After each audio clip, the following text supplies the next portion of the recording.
ናሆም የዳግምን አባት ማን እንደገደለውና ማን ገሎ እንደቀበረው ኤርሚያስ ነገረው።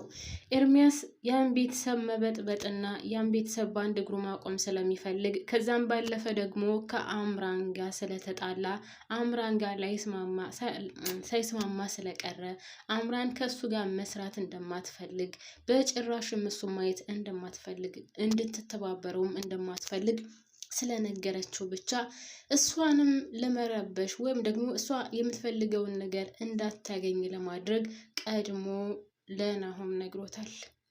እንግዲህ ናሆም እንዳይሰማ ናሆም ማወቅ የለበትም የዳግምን አባት ማን ገሎ እንደቀበረው ናሆም ማወቅ የለበትም እየተባለ ሁሉም ሰው ደብቆ ይዞት ነበር። ሌላውን ስታችሁት ኤሚ ራሱ አብራው ቁጭ ብላ እያወራች እኔ በብዙ ነገር እየተጨነቅኩ ነው፣ የዳግምን አባት እናትና አባት ገለው እንደቀበሩት ብታቅ ምን ትል ይሆን እያለች ነበር። ነገሩን ኤርሚያስ አፍርጦታል ማለት ነው። ሰላም የኔ ምርጦች እንዴት ናችሁልኝ? ሰላም ናችሁ? በያላችሁበት ሰላማችሁ ብዝት ይበልልኝ የኔ መልካም የኔ ቅኖች የኔ ደጎች።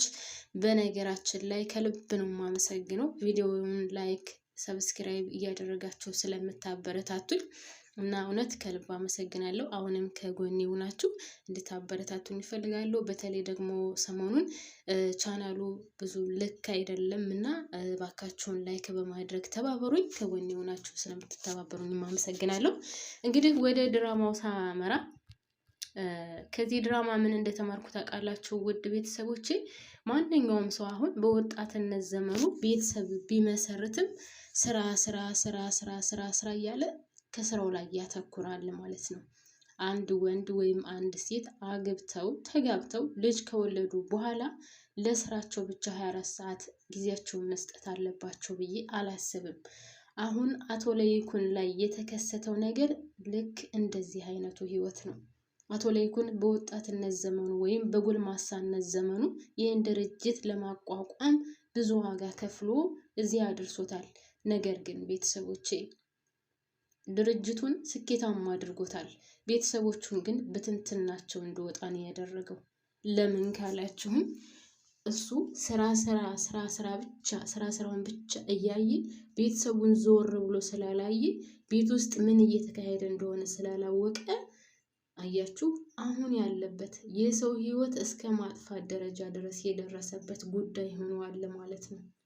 በሰዓቱ ግን ሚስቱን ልጆቹን ቤቱን ልክ ለስራው እንደሚሰጠው ጊዜ ሰጥቷቸው ቢሆን ኑሮ ወይዘሮ ዝናሽም ከዚህ ቦታ ወይም አሁን አቶ ሰንበቱ የዳግም አባት ነው የተባለው ጋር ባልሄደች ነበረ። አሁን ስህተቱን ከሱ ላይ እያደረኩ አይደለም። በነገራችን ላይ ግን በቃ ማድረግ የሌለብን ነገር ነው። ታውቃላችሁ አንድ ሰው ስራውን ብቻ ጊዜ የሚሰጥ ከሆነ ቤተሰቡስ ልክ እንዳቶ ለይኩን ቤተሰብ ነው የሚሆነው። ገብቷችኋል? ሀይባይ ያጣ ቤተሰብ። አሁን ያቶ ለይኩንን ቤተሰብ ካያችሁት ግራ የገባው ነው። አንድም ቁም ነገር ያለው የለም። ናሆም ሰካራም ጠጭ ነበረ። ኤሚንም ካያችኋት እንደፈለገች ወታ እንደፈለገች የምትገባ ስትፈልግ ሐዋሳ ስትፈልግ ደብረ ዘይት ስትፈልግ ጭፈራ ቤት ስትፈልግ ከእናቷ ጋር ዱባይ ብቻ ከፈለጉት ቦታ ደርሰው የሚመጡ ናቸው። ለምን ሀይባይ የላቸውም። ገንዘቡ እንደፈለገ ይመነዘርላቸዋል፣ ይሰጣቸዋል። የፈለጉበት ቦታ ደርሰው ይመጣሉ። መጨረሻው ምንድነው የሆነው? ናሆምም ቢሆን መጀመሪያ ያፈቀራት ማርታ ተብየዋም ለገንዘብ ነው የቀረበችው።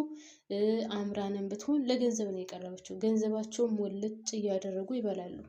ኤርሚያስም ቢሆን አሁን ኤሚን የቀረባት ለገንዘቧ ሲል ነው፣ ለገንዘቧ ሲል እንጂ በጭራሽ እሷን ምንም የአንድ ጠብታ ያክል እንኳን አይወዳትም።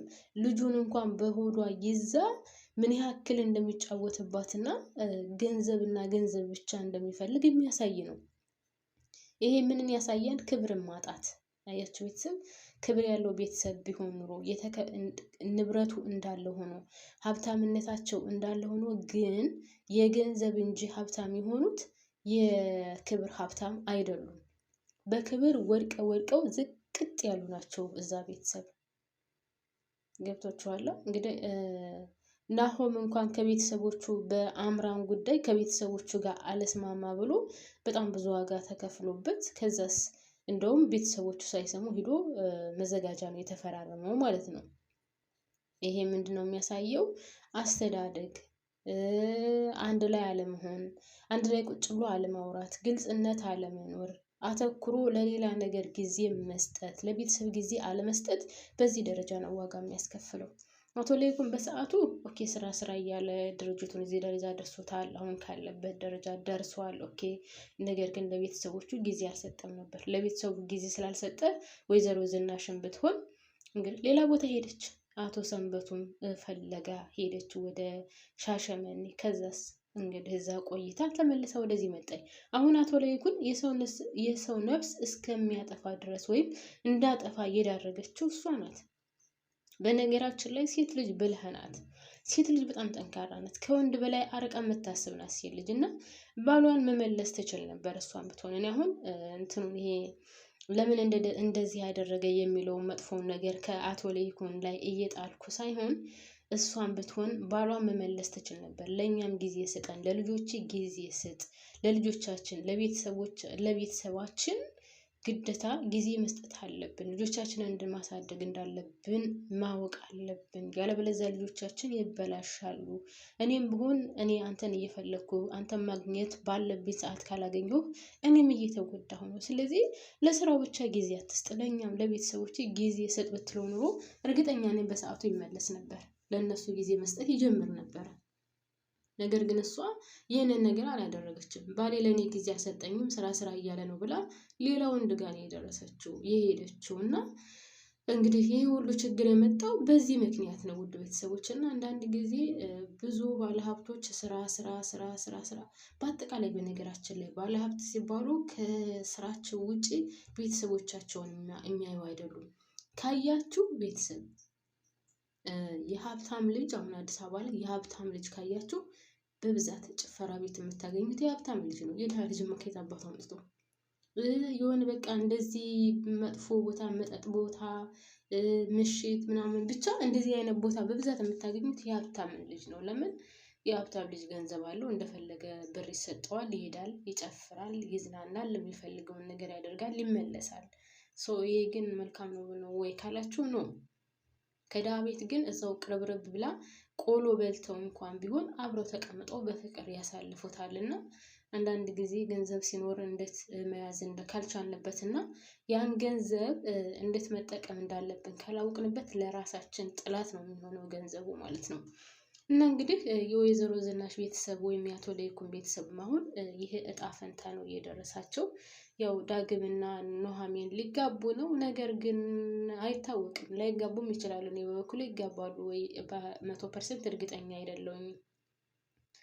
ሲቀጥል ደግሞ ምናልባት አሁን እንግዲህ ናሆም ሰምቷል የዳግምን አባት ወይዘሮ ዝናሽ እና አቶ ለይኩን ገለው እንደቀበሩት ያው በኤርሚያስ ምክንያት ናሆም ሰምቷል። ስለዚህ ይሄ ነገር ደግሞ ሰርጉን ያስተጓጉለዋል። ሲጀመር ይህንን ነገር እንዳይሰማ በጣም ተጠንቅቀው ነበር። ናሆም ከሰማ ደግሞ ሰርጉ ይተጓጎላል ማለት ነው። አያችዋ ቤተሰብ እንግዲህ የዳግም አባት ሆኖ አልተገኘም። ነገር ግን ያው ገለው የቀበሩት እነሱ ናቸው። ሲቀጥል አምራንና ኤርሚያስ እየተጣሉ ነው። አምራንና ኤርሚያስ የሚጣሉት አንድ ላይ እንስራ፣ ይህን ቤተሰብ እንገልብጠው፣ ይህን ቤተሰብ በአንድ እግሩ እናቆመው እያሉ ነው። ነገር ግን ሊስማሙ አልቻሉም። አምራን አሁን ኤርሚያስን ልታምነው አልቻለችም። ኤርሚያስ ደግሞ መበለጥ አልፈለገም። በኤሚ ምንም ሊያገኝ አልቻለም። ነገር ግን አምራንን አንድ ላይ እንስራ፣ አንድ ላይ ካልሰራን ሁሉንም ነገር እኔ ለናሆም እነግረዋለሁ እያላት ነው። በዛ ላይ ደግሞ ቪዲዮ ቀርጸሽ አንቺ እንዳያሽባቸውና እያስፈራራሻቸው እንደሆነ ቤተሰቦቹን እነግርብሻለሁ ብሏታል። ያው እንግዲህ ምንም አልቀረውም፣ ተነግሯል ማለት ይቻላል። አምራንን ብትሆን እንጃ ብቻ። ሰው ግን ለምንድን ነው በዚህ ደረጃ ያለፋበትን ያልደከመበትን ገንዘብ ለራሱ ማድረግ የሚፈልገው? ለምንድን ነው ቤተሰብ? አሁን ኤርሚያስ እና ናሆም በአቶ ለይኩን ንብረት የደከሙት ነገር አለ? አንድ ቀን ላባቸውን ጠብ አድርገውበታል? በዛ ላይ ቤተሰቡንስ መበጥበጡ በዚህ ደረጃ ምን አስፈለገ? ኧረ እኔ ሰውን እንጃ፣ እኔ አላቅም፣ ለምን እንደሆነ አላቅም። በነገራችን ላይ ይሄ ቤተሰብ ተበጥብጦ ያለቀ ነው። ሲጀመር ምንም ሰላም የለውም። ሰላም ወርዶት አያውቅም። እዛ ቤተሰብ ግን በቃ ያንን ቤተሰብ ገንዘቡን መብላት አለብን፣ ገንዘቡን መብላት። እስካሁን ድረስ ደስ የሚለው ነገር ምንም አልተሳካላቸውም። አምራንም ብትሆን በጣም ብዙ ሙከራ አድርጋለች። እስካሁን ድረስ ምንም ነገር አልተሳካላትም። ኤርሚያስም ቢሆን ብዙ ነገር አድርጓል። እስካሁን ድረስ አልተሳካለትም። እንግዲህ ፎቶ ኤዲት አደረገች አመጣች። አምራንን እና ናሆምን ኑሐሚንን እና ናሆምን ለማለያየት አምራን አልተሳካላትም። እዚህ ላይ ግን በነገራችን ላይ ውድ ቤተሰቦቼ ኑሐሚን በጣም ስማርት መሆኗ በጣም ነው ደስ ያለኝ። ሆነን ለመናገር እንደዚህ ትሆናለች ብዬ አላሰብኩም ነበር። እንግዲህ ካያችሁ ክፍል 76 ላይ እንትን ብላ ነበረ። መጨረሻ ላይ ምንድነው ያደረገችው? ናሆምን በቃ እኔ ካንተ ጋር መቀጠል አልፈልግም ብላ ትተው ሄዳ ነበር። ነገር ግን በተሻለ ሁኔታ ነው ዛሬ ያየኋት ማለት ነው። ስማርት ሆና ተቀይራ እንደውም ለማስመሰል ሞክራ ምናምን አምራንም ደውላ ጠርታት ዳግም እንደሆነ ይሄንን ነገር ያደረገው ምናምን ነግራታለች እና አላመነቻትም። ናሆም ነው ትንሽ አላመነው፣ ነገር ግን ኑሐሚን አላመነቻትም። ለማንኛውም ሁሉ ቤተሰቦቼ ብቻ በጣም ነው የሚገርመው። እንደው ሰው በሰው ንብረት ላይ በዚህ ደረጃ መጓጓቱ በጣም ነው የሚያሳዝነው። እና እዚህ ላይ አበቃለሁ። ማሮችን አብራችሁን ስለቆያችሁ ከልብ ነው የማመሰግነው።